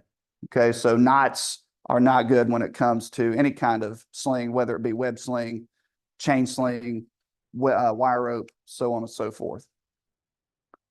Now, I'm not going to spend a ton of time on these other than to tell you kind of what they are if you haven't seen them before. But you think about the synthetic or the nylon sling game, right? You got those flat ones like we just talked about. Well, these are endless round slings, right? And they're really good if you're trying to make sure that you're going to protect your product that you're picking up. And essentially what it is a bunch of string that's wound around inside an outer jacket. And so whenever you see this, it's got a bunch of different wraps. I've actually seen them make this stuff. It's really cool on how they do it. And then you will get, those ends will get affixed together. And so once you get that sewed up in there, you know, one way to tell if these things are still in good condition outside of looking at the overall, you know, condition of the jacket is you run your hand on it, right? And if you feel any bumps or knots in there, aside from where they are, you know, kind of sewed together, there's a problem. You've got some broken strings in there. Okay, we need to get rid of that. These are often double jacketed, and so you can have cuts to the outer jacket and still use it. As long as you can't see the strings inside, you're still good to go, assuming that it doesn't have any knots or distortions inside the sling as you're doing your inspection. This is one of those things, just as well as like your web slings, that you can actually physically inspect these with bare hands. One thing I didn't mention when we were talking about wire ropes earlier, you never want to try to inspect that by running your hand up and down the wire rope sling, because if it does have broken wires, they will find your hand and they will embed into your skin, and it's not fun getting those pulled out. All right. Now, let's talk about chains. There's only two types of chains that you can use for overhead lifting. That's grade 8 or 80 or grade 10 or 100. Those are meant for overhead lifting. Grade 70 is transport chain, that's DOT chain. Grade 43 is lumber chain, right? So it's my tree haulers, okay? You cannot use grade 70, grade 43, anything other than grade 80 or grade 8 or grade 10 or grade 100. So it's either 8 or 80, 10 or 100. And depending on the manufacturer, they'll code it either which way, okay? The thing about this stuff though, is while they are extremely resilient, you can damage them, and you have the weak link theory here, right? So this thing is only as good as the weakest link in that system. And so if I have side loaded, or say I've gone around a sharp corner on one link and I've bent that link, well, I am sacrificing potentially the entire sling's integrity just by that one link being bent and twisted. Now, there's a ton of links, as you can imagine, right? And so to expect that somebody is going to continually go through there and inspect every link, that is wishful thinking. It typically doesn't happen. You would hope that they would lay them out, take a look at them. Obviously, you can see if there's any kind of distortion as you look up. But if you're really worried about, need to go forward one more. If you're really worried about if you've overloaded this thing, the easiest way to do is just measure it. On that capacity label, the tag, which every sling's supposed to have, is supposed to have an effective length. And most of the time that is measuring between the inside of your master link up here to the inside of your bow on your hook at the end. And if that number is different than what's on that capacity plate, then you've most likely stretched your sling and you could have overloaded it. It could be weaker than what you think it is, and we probably need to get it at least inspected by a third party, send it off to manufacturer, and it might just be cheaper to get you another one. Yeah. All right. Let me go back. So I see this every now and then. It's usually, it's not as great out there as you would think, right? But sometimes, like if I've got a 20-foot chain sling and maybe I only need 10 foot, like you'll see people try to twist them up to shorten the lengths. That is not a good practice, because as you put tension on there, all of that twisting starts to beat each other up as it starts to lengthen out, right? Because as you load it, it's going to stretch a little bit. That's part of it. And so you are damaging your lengths of your chain. You never want to knot them or twist them to try to make those legs shorter. If you do want to have the adjustable capabilities of your sling leg links, They usually make these grab hooks at the top that go with your master link, and then you can shorten your rigging just by putting it through that little grab hook. I will also mention this when it comes to chain slings. These are the only ones, from my knowledge, that have to be annually inspected. You have to have a documented annual inspection on this. It can be internal, but it has to be annually inspected. The wire ropes, the synthetic slings, those don't have to be documented. It is a very, very good practice to document them, though. All right, hardware. You think that hardware's seen better days? Yeah, absolutely. So, you know, this one right here, it's been side loaded. This one's been elongated. The reason I know that is because that spring latch that's supposed to make sure that my rigging stays inside that bow right there, it doesn't even make contact with the tip of that hook. And then this one's all kinds of messed up. It's been elongated, so it's been overloaded. So as you do your rigging inspections for your hardware, you need to pay just as much attention to that stuff as you do the slings, okay? Because it's all works as a system. And honestly, when it comes to this stuff, there's a lot of specifics that you can get into on your hooks, all right? You don't want them twisted. You don't want them elongated. If it's extremely rusted, so if you're working, you know, in coastal regions or in really hazardous atmospheres, it can be corrosive. You'll see a lot of corrosion developing on there. Any kind of cuts, breaks, wears, scraping, things like that, we need to remove the hooks from service. Also, when it comes to shackles, I've seen this more times than I care to admit. I don't have a pin, but I've got a grade 8 bolt. Let's just throw this thing in there and let's get this thing off the ground, guys. You know, I appreciate the ingenuity, but it is wrong in every way possible. And it is really setting yourself up to have a bad day. Okay. So when you're looking at shackles, make sure you got the correct pin. We'll talk about what types of pins and what types of shackles we want to use for various applications here in a second. But then you start looking at these have been stretched or twisted. We got some really bad corrosion there. Sometimes we got the wrong pin for the shackle, and it could be a little bit too short. But then you've got, this one's been severely, I'm assuming they had some kind of choker running through here, and now you've got some material reduction in that bow. Again, if they look like that, don't keep using it and keep riding it. Just let's get rid of it. So we've hit on inspections. Now let's talk about this thing known as the rigging triangle. So most of the time, you're only going to use a single hook to make a pick. And so when you have multiple slings coming off that hook, all of that develops a triangle, right? And so whenever you're looking at rigging, you really have to be cognizant of, one, the inspection criteria on here and making sure that your rigging is good to go. But then you have to be cognizant of what type of angle am I using on this sling, because that is going to either increase or decrease the amount of weight that sling is going to see whenever you go to make that pick. And so whenever we are doing this, the sling leg is going to affect that horizontal sling angle. So, you know, if I'm trying to pick up this table right here, that's what, an 8-foot table. You know, say I want to be 2 foot in from each side and I've got 20-foot slings. Well, my angle to that table is going to be greater than 60 degrees. And that means that is unless I'm using a straight pick, that is giving me the best yield or the least amount of sling tension as I can get on that sling. As I start getting closer, so say I've only got 4-foot rigging, well, I'm going to meet in the middle. That is going to be a very tight angle, and I'm going to see up to double what the actual weight would be of the load just on one leg. All right. So here's an example of that.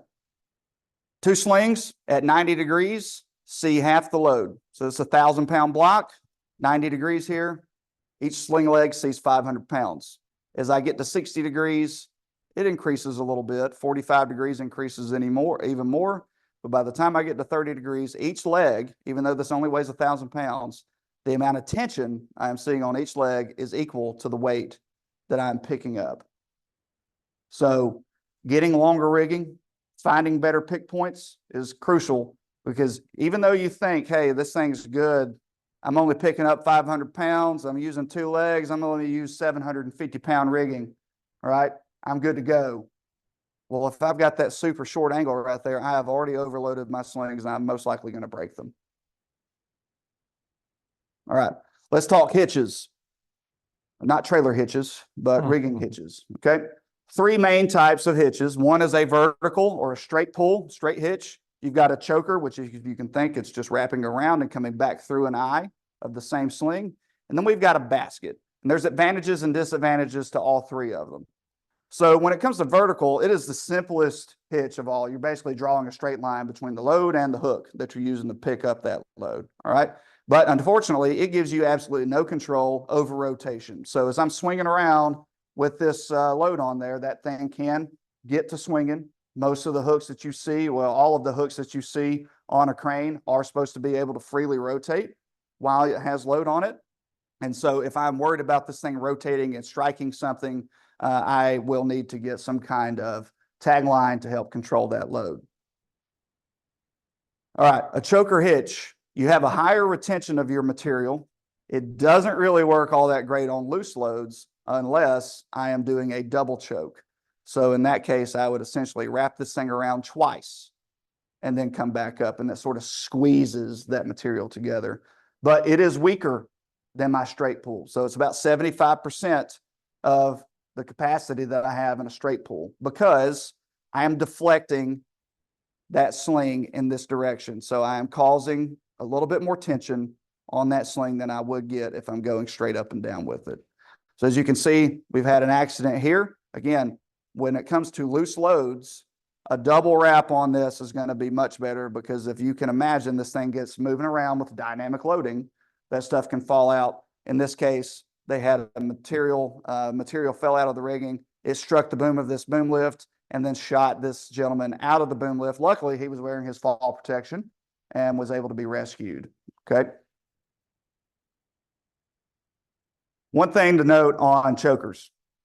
Again, like I said, it's 75% of the capacity of a vertical hitch, but that's only if your sling angle of the choke is 120 degrees or greater. So when you hear the words, hey man, just pound down that eye, that is really causing a lot more stress on that choke than you want. And you are going to reduce the capacity of that sling.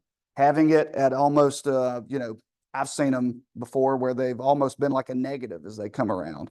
And it'll flip over and it might straighten out, but you're putting a ton of tension on that sling whenever you pound down the eye. Don't do it. All right, it's not worth it. Here's an example of where we used the wrong hitch and honestly the wrong rigging for a pick, right? So this is, again, can you guess where it's at? Atlanta. Yeah, I just want you to know that Sawyer is not over the Atlanta safety market. Exactly. Okay. Exactly. So it's one of our projects in Atlanta. It's the tower crane. We're about 300 feet up in the air on this tower crane. Actually, we got two ties in it. So we're way up in the air on this tower crane. And they needed to pick up about 16,500 pounds worth of steel and get it flown up to the roof. Okay. So they rigged this steel up with two 3-inch web sling chokers. All right. And they used a choker hitch on it. And as they pick this thing up, they get it almost up to the roof. And then all of a sudden the load loses, comes out of the rigging and falls all the way to the ground. Again, it is a miracle. No one was hurt or injured whenever this happened because we had cleared everybody out of the area. So why did this happen? Well, it pulled out here near the eye. So that eye basically disintegrated, the stitching pulled out, and this thing broke. Well, that's because they overloaded the sling to begin with. So again, two 3-inch web slings used a choker hitch. Their choker hitch capacity is only 6,900 pounds per leg. This is 16,600 pounds. 6,900 pounds times 2 only gets me 13,800. So I am almost 3,000 pounds short of the capacity needed to pick up this steel. Now, because it is designed and engineered to meet a safety factor, it didn't break immediately. All right, I almost wish it would have broken immediately because then we wouldn't have had it all rain down and could have killed anybody. It would have broken right there before we even got it off the ground. Why they chose to use a choker hitch? Well, all of this is loose. All right. They didn't do a double choker. They just did a single choke, and that sort of squeezes things together a little bit, and then they ran with it. If they would have used a basket, which is the next hitch I'm going to talk about, it would have given you 17,000 pounds of capacity per leg. You would have more than double the capacity in your system that you would have needed. So why didn't they use the basket? Well, because they, one, wanted to make sure that they would have full retention of that load, or as much as they could, because they know as things move, and if they don't have it straight up squarely underneath the hook, that basket can slide. That hitch can slide to the middle and cause that thing to upend one way or another. The basket hitch is fantastic. We use it a lot when we're doing jib picks for tower cranes, right? But I also have it pinned up against a lacing so that I know it's not going to slide whenever we pick up on it, okay? If I am worried about load retention, you can do a double basket, but you get twice the capacity of your straight pull when you use a basket hitch. So if you're looking for the most bang for your buck out of your rigging, the basket hitch is the way to go. But again, it has some limitations, especially if I've got really, really wide spread on my pick points. You don't want that thing to slide. If you can find a different contouring point of that load and sort of park that rigging right against it, it will not slide on you. So let's talk about hardware applications. When it comes to hooks, you never want to tip load a hook. You're going to cause it to elongate. If you side load it, those hooks are really only good in one direction, and that is vertically. Side loading it is going to be weaker. It's not going to have as much capacity. And then back loading it is definitely not the way to go either. So in this case, if I am really trying to get the best method to do this, a shackle here coming up would be great, and then a hook going onto the shackle. Same thing here, and that way we're not side loading or back loading our hooks. Also, if my shackle or my rigging is too small for my hook to go in, then I need to get either a smaller hook or I need to find a better way to get that rigged up. Safety latches. If I'm going to be using a hook for overhead lifting, it has to have a safety latch. You guys ever seen these right here? Most steel erectors use it to sort out steel, okay? And that is perfectly fine from truck to ground or moving it around on the ground, never for overhead lifting. We had, I should have put it in here, we had a video. We were CMing or construction management on a project down in Auburn, steel erector. Unfortunately used the shakeout hooks there and went to lift something up in the air. Once you get past a certain angle, that thing really isn't any good anymore. And we had a, what was it? Was it the column or was it a connector beam? It Column. was a column, fell down to the ground. Again, luckily nobody got hurt. We've been extremely fortunate when these things have happened. But when it comes to the latch, if that latch is not in good working order, we need to get us another latch. Crosby makes latch replacements. Gunny Bow, you would have to send this off to get it fixed. Those latch replacements are pretty easy to acquire and to put on. The thing about it though is if there's nothing wrong with that latch and it is not latching anymore, meaning it's coming out here, then that means your tip has been elongated and it's not able to make full contact there to prevent it from coming beyond that. All right, latches are used to make sure that we don't have any loose slings come out of the rigging. It's a retention device. It's not an anti-fouling device, okay? And depending on how you've got your stuff loaded in that hook, you know, you never want to have your sling kind of riding the tip and causing that, that latch to sort of be the gatekeeper to make sure it doesn't pop off, right? It's just as a safety precaution. It doesn't really provide you, I mean, the Gunny Bow one does a little bit, but these spring latches aren't like the hard and fast stop to make sure that slings, especially if they're under tension, don't come out of the bow. All right.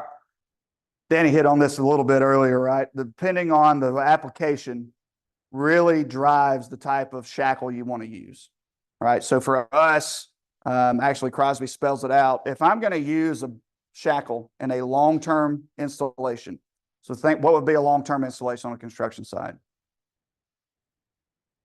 A skip pan, trash pan, right?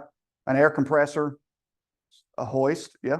So those are long-term applications. You would want a bolt, nut, and cotter key style shackle, all right? This thing is installed once, that nut is tightened down, and we get a cotter key or retaining pin in there to make sure that that nut doesn't come out. Screw pin shackles are meant for quick pick and place activities. right? And so, when you're going to make just this one pick, I'm gonna move it over here. Well, that's the screw pin type, and you need to make sure you're tightening that pin prior to each lift. Have you guys heard the old adage of like, hey, I tighten it all the way down and then I back it off a quarter? Yeah. That's not a thing. It's not a thing. Okay, it has to be tight. The reason they want you to back it off a quarter is because as it picks up, it will tighten that screw pin. And then it'll be a little bit difficult to take that pin out whenever that load gets to the ground. Okay, there's these great things called pliers that they make that you can grab on and push that thing around, right? Backing it out a quarter, while it may not be a game changer, is a very bad habit to be in. It could cause that thing to continue to rotate on out, and you could lose your pin, which then would lose your load. So again, I told you this story earlier, but here we get into the crux of it, right? One, I'm not trying to take up for the people that picked this, right? But this is not a very good location for a picking eye on a piece of equipment. It's underneath an engine cowling. You'd have to pop this open, take a look at it, make sure it's good to go. While all the time I've got this sling coming up through the cowling, and that's where I'm going to hook up to my hook, right? We try to make sure that we get air compressors that have the external picking point, but this is a long-term application. So what type of shackle would I need for here? The bolt, right? The bolt type. And that way, no matter how many times I pick it, no matter how lackadaisical I might be on my inspection, that bolt type is there. The cotter key is there to retain the nut. It's not coming off. All right, when it comes to shackle loading, again, try to get it in line with the shackle. Side loading, it can take some, but once you go past the designated marks on there, you're really opening yourself up to rigging failure. So you want to try to make sure these shackles are in line with the axis, or the load is in line with the axis of the shackle. All right, when it comes to putting shackles in hooks, pin always goes in the hook, not the bow, right? If I put the bow in the hook, that means I've got my rigging on the pin. If this thing gets side loaded, as you can see there in the illustration, it might not cause it to come out, but it puts undue tension. Again, these things are good in vertical direction. I am kind of side loading it potentially here, putting undue stress on that pin in this area here. All right. Sometimes we use shackles on the ends of our rigging to choke items. And if we do that, we need to, again, make sure that that pin goes in the hook. Okay. As this thing tightens up, it could, if I've got the screw pin, in theory, cause this thing to rotate on out. So this would be the way to go about choking around a load using a shackle. Again, sling goes through the bow, shackle goes to the eye or in the hook. Questions on that? All right. Lastly, when it comes to putting web slings and shackles, that web sling is only good if that load can be spread across the entire width of that web sling. Okay. Pinching that inside the pin here or in the bow, you are point loading that web sling. And again, it has a safety factor built into it, but we don't get to own any of that. Okay. So trying to get that spread out is key to making sure we don't overload or point load that sling. Now, as I sort of come to the end of this, I can see you guys, some of you guys are fading back there. I understand it's a heavy topic. We just had a heavy lunch. So as I wrap up, going back to Sawyer's comments about, the capacity standpoint, all of what I just told you is things that we should already be doing. Okay. And that is a complete human behavior, like making sure that they know the load, know the center of gravity, know the type of sling to use, know the inspection protocols, know how to apply all this, right? And so as we get into some best practices, I'll have some controls in here that really keep us out of the area and keep us in a defensible position. All right, so here's one of them right here. Now, this is great to say in this room. All right, sometimes we don't have that much room, but barricading the areas below overhead lifting operations is the only thing that keeps people safe on the ground that are underneath the load. Even if I got everything right as I'm picking up this load, if my rigging fails and I have people below, people are still going to get hurt or killed. Okay? Keeping them out of the area is the only way to protect them. So we have done away with the red danger tape. All right, the red danger tape is not, it's not what it used to be. People see it and they just blow right on through it, okay? So the hard barricades, a physical barrier is what keeps people mostly honest. We still have some people try to blow through that, but it gives us a fighting chance to keep people out of those areas. Identification. When something goes wrong, everybody's kind of like this right here, right? Like, who did that? Who rigged that load? Okay. Man, this doesn't move the needle a ton from a control standpoint, but I will say this, having an operator know, hey, my rigger is wearing a red vest. If I have somebody rig something up, I better start asking questions if they don't have a red vest on. That has helped us more than you could possibly think. And again, when you think in the big scheme of things, like, does that really move the needle? Man, it moves it enough. Okay. And so knowing who your riggers are on site is a big portion, contributes to you winning the battle. Okay. So we like the red vests. In lieu of the red vests, sometimes we get the stickers on the hard hat, but we try to move towards that red vest. We do have it in a policy that the red vest should be used out there. The stickers are really just hard hat decoration. But you know, I guess the thinking is if I'm in a tower crane, I can look down at that helmet and see that little dot. Man, if you're 400 foot up in the air, you're not seeing that dot, right? But I can see a red vest. Okay. Rigging pallets. How many pallets do you think are rigged every day at your locations or on a job site? It's more than I want. All right. We still have it every day. And man, unfortunately, pallets are one of those things that can be extremely dangerous if they aren't rigged the right way. And even if you do rig them the right way, pallets usually just aren't all that strong.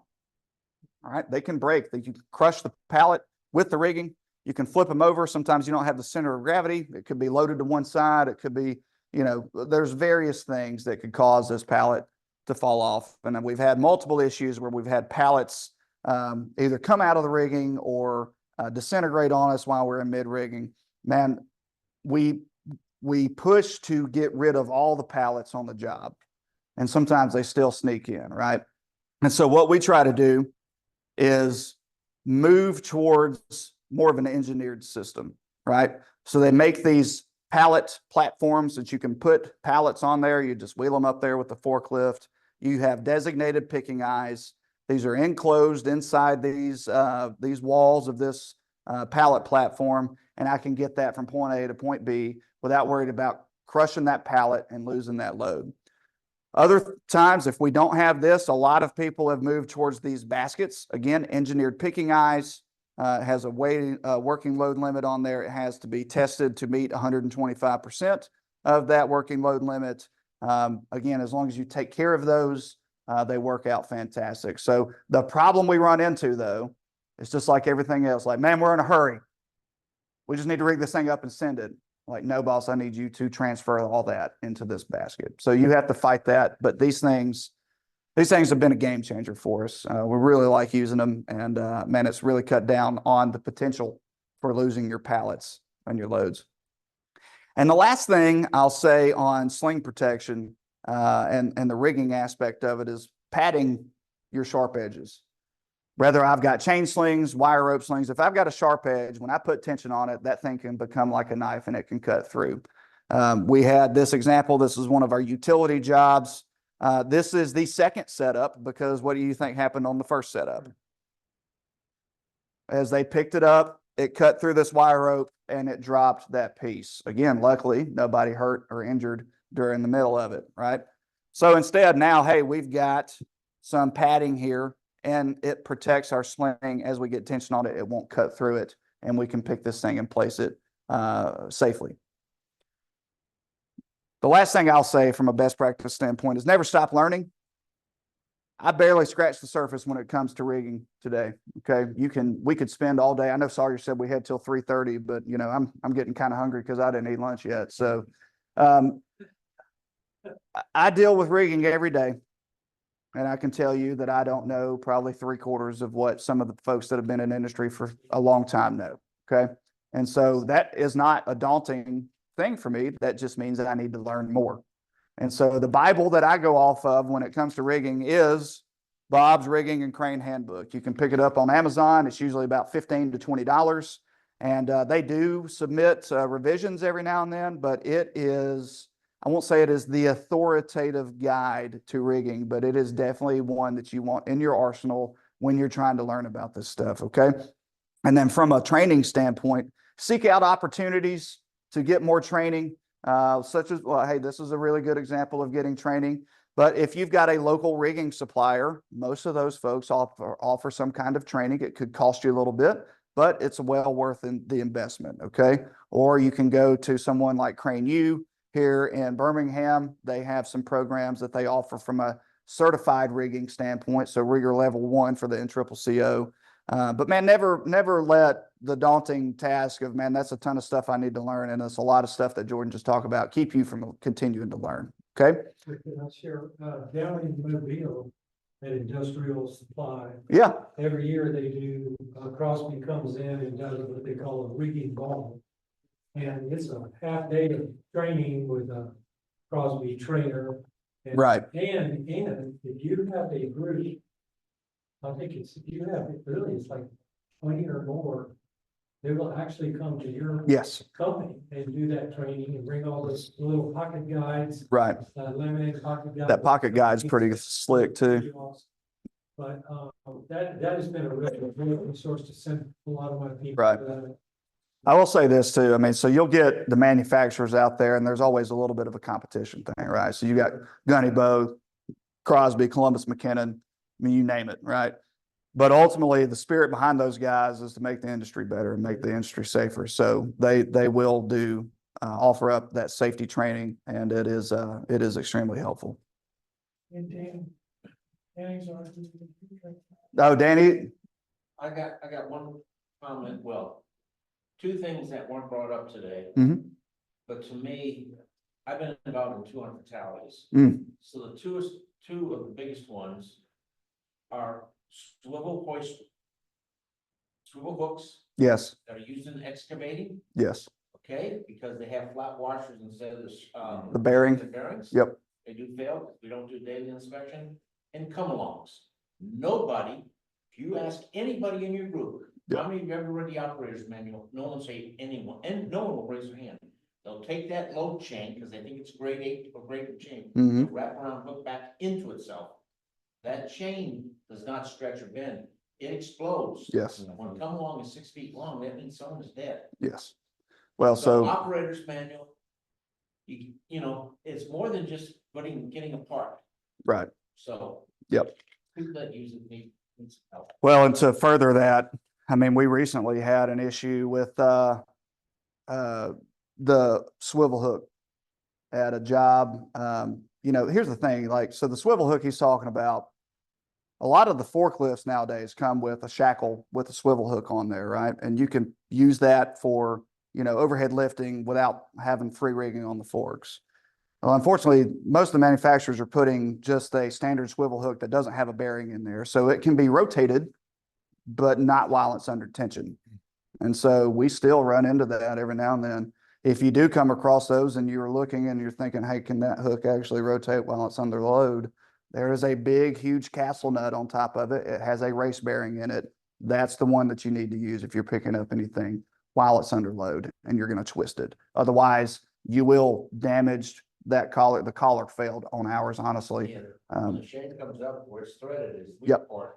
Pop. Yep. And then also the friction as it rotates while it's under load, it is constantly putting lateral pressure on the collar itself. And yeah, so we could talk all day about chain falls and come-alongs.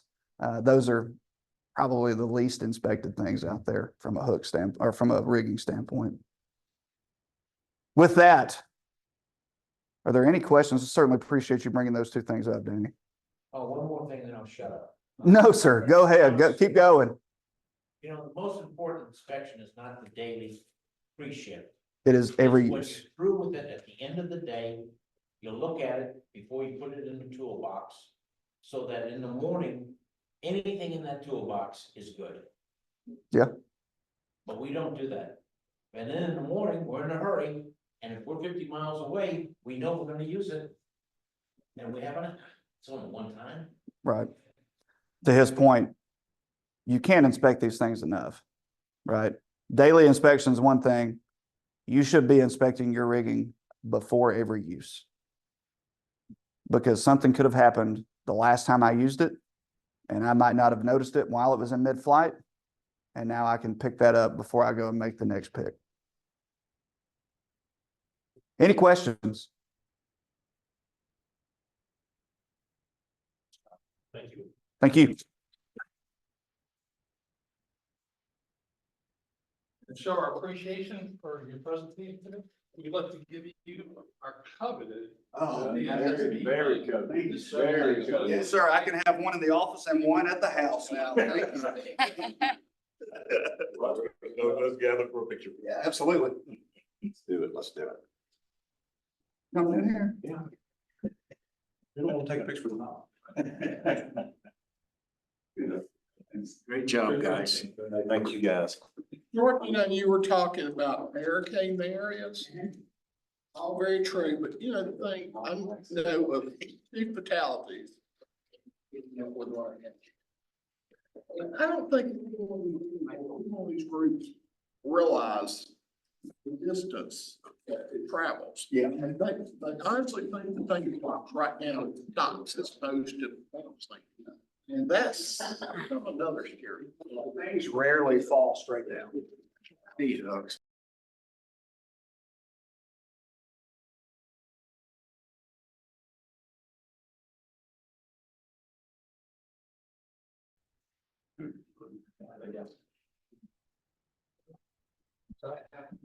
Well, good morning, everybody. Welcome to the speed meeting. I'm sure some others are gonna be walking in because they saw the change at 11:15 versus 11:30. I've got mentality here about 11:50. Like always. Anyways, thanks for attending. Let's see, if you would stand and join me in the pledge. I pledge allegiance to the flag of the United States of America, to the republic which stands one nation under God, indivisible, with liberty and justice for all.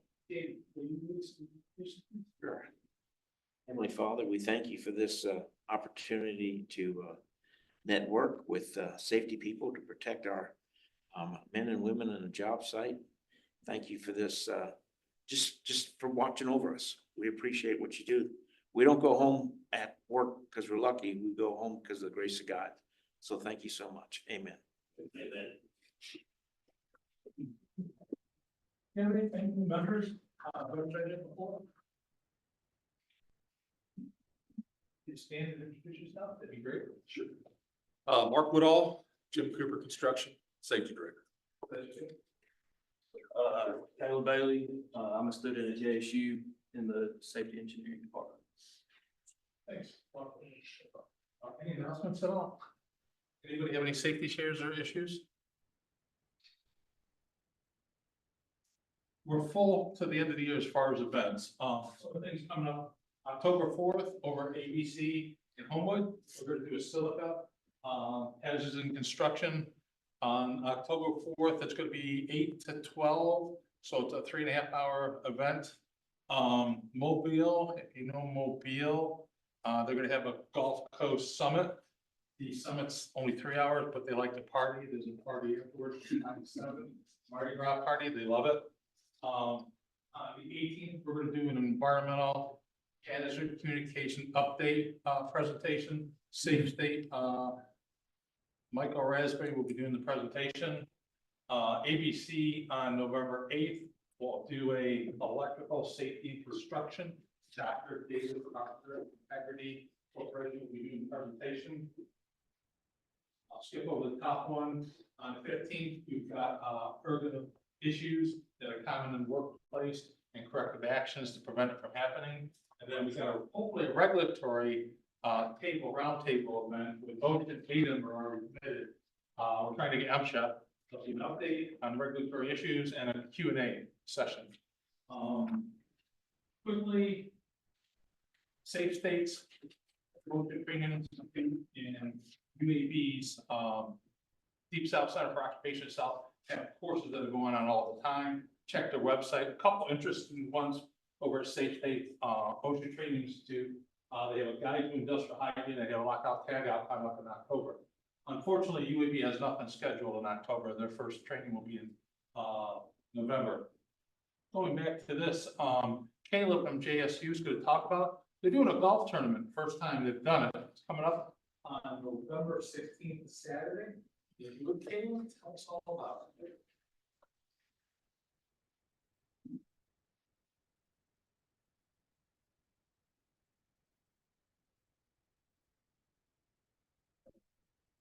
Okay, so.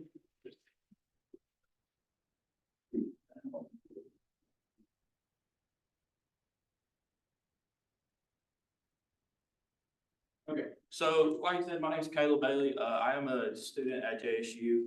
I'm currently the treasurer for our ASSP chapter over there. And we are holding a golf tournament in November. It is November 16th, coming up not too far from now. We had to rearrange a couple of things, if y'all seen any updates about it, because of daylight savings and a couple other stuff. It will be over in Oxford, Alabama at the Cider Ridge Golf Course. It's a really nice place. I don't know if any of y'all play golf or have been there, but it's one of my probably top 5 favorite places in Alabama to play at. Time to check in for the golf tournament would be around 7 a.m. The earlier you get there, the better, because that gives you more time at the driving range and things like that. But tee off will start at 9. And I'm mainly here to talk about sponsorships, but I've also included the cost details and all of that stuff as well. But all of our sponsors that we end up getting are for, or will be recognized on all of our social media platforms. I believe we have Instagram, Facebook, and I can't remember if they said we have Twitter or not, but definitely Instagram and Facebook will be posted. As far as cost details for the actual golf tournament itself, it's $250 for every 4-man scramble team. So if you know people who have like a negative handicap, who can absolutely just go out there and win some prizes, bring them. It is $25 for a mulligan, and $50 for a 10-foot gimme rope. Those are not limited to 1 per person. So if your whole team wants, 100 feet of rope for gimme putts, that's up to you. But it is $50 for every 10 feet. And then $25 for every mulligan. If you feel like you need it, get as many as you like. We do only have enough spots for 25 teams for this fall. However, following up in the spring, most likely in March, maybe early April, we will have another larger tournament coming up that we'll send info out after this tournament is over. I believe it's going to be 2 rounds on Saturday and 1 round on a Sunday afternoon in March. So if you're not able to hop in on this one, we will have openings on that one as well. So as far as sponsorships go, we have bronze, silver, gold, platinum, and diamond sponsorship availabilities. The bronze sponsorship is like a little yard sign that's like yay big. You'll get your company logo put on it, and or like if you're like, well, I guess, yeah, your company logo on it. And then you can put whatever else you want on it, as long as you'll just send that in with a form or email. One of us, I have contact information at the end, so you can get that as well. But that's our bronze sponsorship. It's $200 for a tee box sign. So you'll get your own personal hole. You'll get a tee box at that hole. We're gonna play the white tees. So at every white tee box, there should be a sign, hopefully, for all of the bronze sponsors. The silver, it's the same thing as the bronze. You get the tee box sign, but you'll also get a banner of yours with your company logo and some other ads too, if y'all have other people that you want to put on there, out by the green. So you'll get, I think the size of the actual banner is 4 feet by 8 feet. So it's a pretty hefty sign, if I recall correctly, out by the green at the hole of your choice. And then up at the tee box of that hole, you'll also have your sign in the ground. And then our gold sponsorship is $600. Now, the difference between the gold and the silver is basically, silver is if you already have a 4x8 or 4x4 or whatever size banner it is that your company has, you can send that to us for silver, whereas gold will get just like your company logo and what you want on it, and we'll make the sign to put out by the green. That's really the only difference is between those. our platinum sponsorship is basically the same thing as the silver, but the additional thing to it is their driving range is basically right in the middle of their golf course. So you'll see the driving range banners probably somewhere in the range of 3 to about 5 times throughout your whole round, depending on which hole you start on. So that's one area that's going to be highly trafficked, which will get a lot of people's eyes on those banners, and that's what our platinum one is. If you submit y'all's banner, we can put it there as well. And then the gold or the diamond is the same thing as the gold, where we'll make the banners, but you'll also get an additional banner by the driving range as well. So those are our main sponsorships.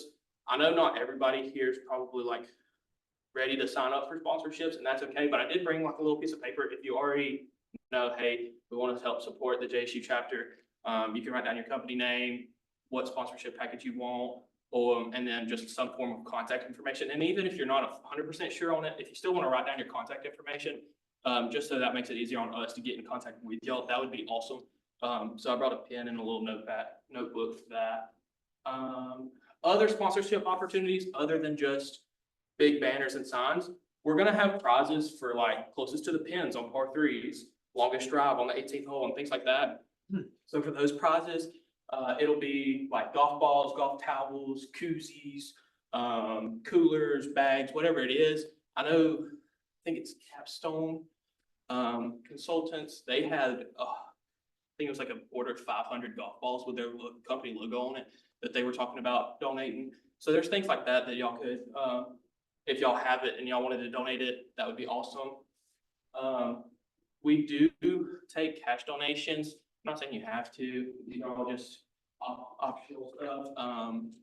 But as of right now, we're in the process of getting our bank account set up because our EIN with the IRS and all that stuff for the tax information hasn't gone through yet.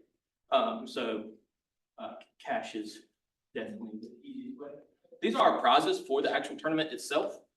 First place will win $1,000 in cash to split between 4 people. Second place is $500, and third place gets their money back. So, I mean, I feel like that's pretty easy. We will have officiants there, so that way nobody's pencil whipping on the scorecards and cheating and all that fun jazz. We like to keep it safe and clean. But like I said, we do have closest to the pin on the par 3s, longest drive on the 18th, and some of the donated prizes for those types of challenges. But I believe, and this is our contacts. I'm the treasurer of the JSU chapter. Jackson Sweat, he couldn't make it. He had a wedding that he had to attend to. But that's his information too. If y'all want to take a picture or anything like that, get in contact with us. And then there's obviously like a whole crew of us. We have a VP and all of us, but we're the main 2 that play golf on the JSU chapter executive board. So we were like, let's go ahead and put ours on there for sure. But that's all I have. Does anybody have any questions about the tournament or anything like that? No. We are going to put this information in our newsletter, so you have a reminder of that. And well, I was wondering what money, how are you going to use it? What is going towards? So starting out, whenever we get all the funds put into place, we're looking at attending the Gulf Shores State Conference Center meeting. What's it called? Yes, that one. I drew a blank. That's our first goal, is to be able to get our executive board there for next year's meeting. But also other meetings like the one in Montgomery. Want to shoot for national ASSP meetings and stuff like that and trips like that. But we definitely are trying to get more involved as far as just at JSU too, because our numbers are substantially growing right now. I believe we're at 34 members. Yeah, I was about to say, I knew we're in the mid 30s. And still growing. I think last week we had 36 in attendance. I think 34 of those were already registered for ASSP too. So just trying to get our numbers to grow, and as a club to get all that stuff going. We're tailgating tomorrow at the JSU game. We already got the big like sorority looking letters, but it's not ASSP on it. So we're gonna be looking at pretty cool out there and everything. Trying to get our name out, but the money would go to things like that, just getting us to where we could be better off in the safety realm of ASSP and everything else. So any other questions? That's awesome. Give me the flyer so we can get on our website. I believe he has a copy of it on You the, already got the updated one? and the Google form for the actual tournament is on the flyer. So like, you can click it, it'll tell you like a couple of questions to fill out, and then you'll send it in. It's the first 25 that register. That's it. Appreciate it, y'all. Oh, yes, sir. I'd like to make a comment about the different conferences, like the governor's conference is incredible. We have one in Birmingham, that will start on the 30th at, Ross Bridge. It's the Southeast Mine Conference. And last year, we gave out over $12,000 scholarships to college students that are involved in safety, The 30th of this month, in October. in October. I'll give you some information, Absolutely. but, we, a lot of them come and hand out flyers or do whatever they can do. There's a good way of networking because safety, we have them on mine sites too. So it's a good opportunity to get involved and, maybe a chance of getting 1,000, 500, 2,000, maybe $5,000 scholarship, so. Absolutely. Is that at the Ross Bridge Country Club? Bridge Country Club. The RTJ Trail? Is there like a conference center there? Yes. I haven't been inside the big building, I just went out. We'll have over 500 people there. Oh, awesome. Yeah, It's a big I'll definitely keep that in mind. I'll give you some information later. Anything else? Good. All right, I appreciate it, y'all. Thanks. Let's take a couple minutes, grab some lunch, then we'll get right into our presentation. So go ahead and get your lunches. Right into your presentation. Yep.